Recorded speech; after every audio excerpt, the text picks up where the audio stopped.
Hi guys, Kim here. Welcome to Backyard Blooms. In today's video, we are going to go over scripture and we're going to try to get some more beautiful blooms. So right here, I have my Galloway urn and I have a gorgeous planting here. And you know, I just don't have as many flowers as I did before. And upon inspection, I can see some little holes in my flowers and just not as many flowers. So I live in Charlotte, North Carolina, Zone 8, and we can fix this. So for one, petunias are very susceptible to having these little bitty tiny caterpillars that like to eat on petunias.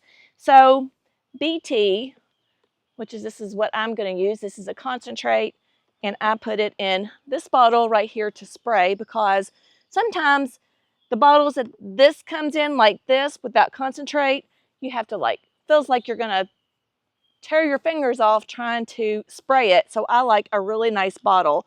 So this one does have already BT on it, even though it's a different brand. But if you use a bottle and you put concentrate on it, make sure you write on the bottle what it is, because you don't want to have weed killer in here and then you go start to spray this and you think that it's something and it's not. However, I did have something in here and I was like, I'm really not sure what it was. I do believe, I'm starting to drip. I do believe it was BT, but I wasn't for sure, so I emptied it all out and just started over so I know what I'm putting on these beautiful petunias are not going to cause them harm, because we spent a lot of money in this. We have a lot of investment in this already, and we're probably about 2.5 to 3 months out from planting that, and we want to make sure they're still gorgeous all the way to a frost.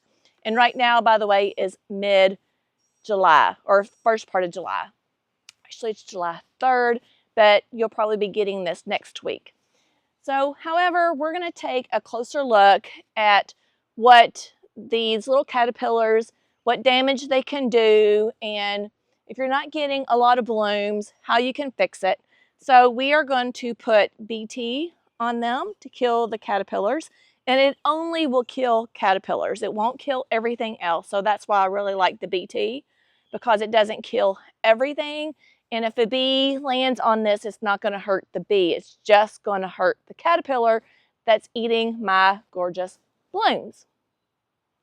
That being said, and since we do have a long growing season, sometimes these plants can get really leggy. And let's see, they don't look extremely leggy right now, but they could use a good prune. So we're going to prune some of this back.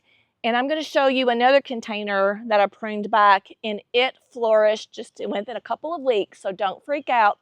But don't do this right before you're going to have company. Do it 2 to 3 weeks before you're going to have like a big cookout or a lot of people over. You do not want to have a lot of people over and you're cutting like all your blooms. So just keep that in mind as well. And like I said, we're just going to prune them back a little bit, spray some BT on them, and we're going to give them some really good food. And the food that I'm going to feed these with are the Proven Winners Continuous Release Fertilizer. So we are going to do all that today, and I'm really excited about my scripture today.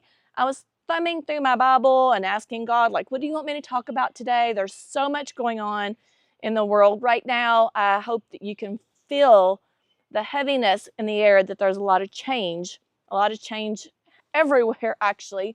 So anyways, I'm going to read the Beatitudes in the book of Matthew, and I'm going to explain what that is all about. And let me show you. I've just been recently going to a new church that's just right across the bridge from me, and it's called Transformation Church. And Derwin Gray, I was brand new to him. He's got a big, huge church in Indian Land, and he's got a smaller little church here in Lake Wiley. But it's called The Good Life, and I think you can get this on Amazon. I was able to get it free because I was able to connect with them, and he's given his books out free. But this whole book is on the good life, just making you more happy and joyful. And the Beatitudes are like the secret for that. So I'm really excited to share the Beatitudes with you, and make sure you watch to the end. of this video because it's going to be glorious with the scripture.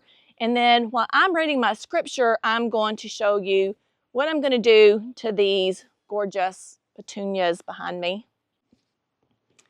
Okay, so this is in Matthew 5, and the Beatitudes are 3 through 12, I believe. Yes, 3 through 12. So you can follow this up in Matthew. I do have the Life Application Bible, and it's got a study guide at the very bottom, which I like to read God's Word at the very top. And whenever it's written in red, that is directly Jesus's words. And then at the bottom, just a study guide to help us be able to use this word throughout today. A lot of people think this is just a history book. It's something that, you know, what happened in the past and it's never going to happen again. No, you guys, this is a living book.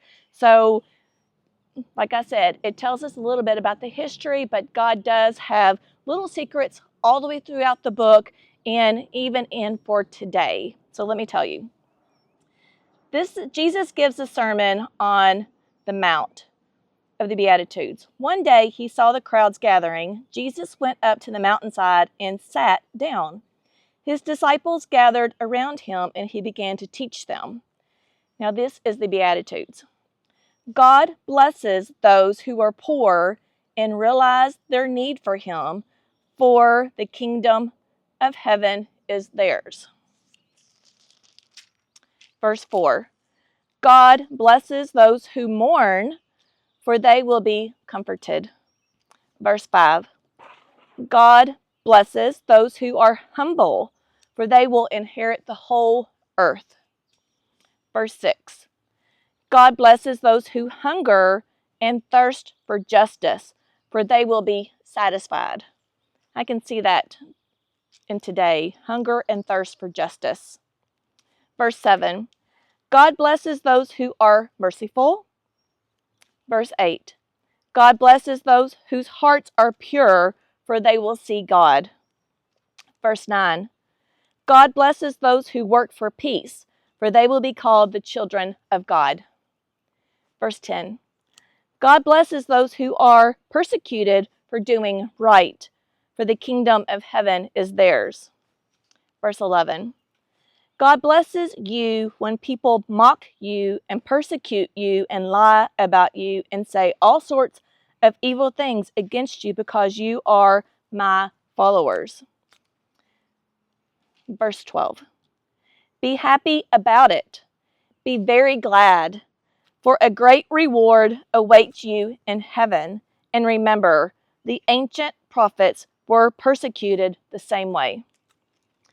All right, so then in the study guide of verse 5 through 3. The Beatitudes can be understood at least 4 ways. They are a code of ethics for the disciples and a standard of conduct for all believers. Let me read it again because that's very important. They are a code of ethics for the disciples and a standard of conduct for all believers. They contrast kingdom values, what is eternal, and worldly values, what is temporary. Number 3, they contrast the superficial faith of the Pharisees with the real faith that Christ demands. Number 4, they show how the Old Testament expectations will be fulfilled in the new kingdom. These Beatitudes are not multiple choice. Pick what you like and leave the rest. They must be taken as a whole. They describe what we should be like as Christ followers. Each Beatitude tells us how to be blessed by God. Blessed means more than happiness. It implies the fortunate or inevitable state of those who are in God's kingdom. The Beatitudes don't promise laughter, pleasure, or earthly prosperity, being blessed by God means the experience of hope and joy, independent of outward circumstances. To find hope and joy, the deepest form of happiness. Follow Jesus no matter what the cost. And then verse 5 through 12 again. When Jesus' announcement that the kingdom was near, people were naturally asking, how do I qualify to be to be in God's kingdom? Jesus said that God's kingdom is organized differently from worldly kingdoms. In the kingdom of heaven, wealth and power and authority are unimportant. Kingdom people seek different blessings and benefits, and they have different attitudes.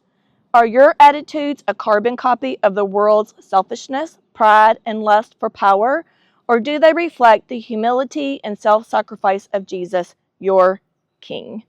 So there's a little bit more. I don't want to make this video too long about the self-study guide, but like I said, if you want to get the Life Application Bible and you don't know where to get it, I've got my link onto Amazon. I do truly cherish this Bible right here. All right, guys, I hope this video was inspirational. Make sure you like this video. It helps me a ton.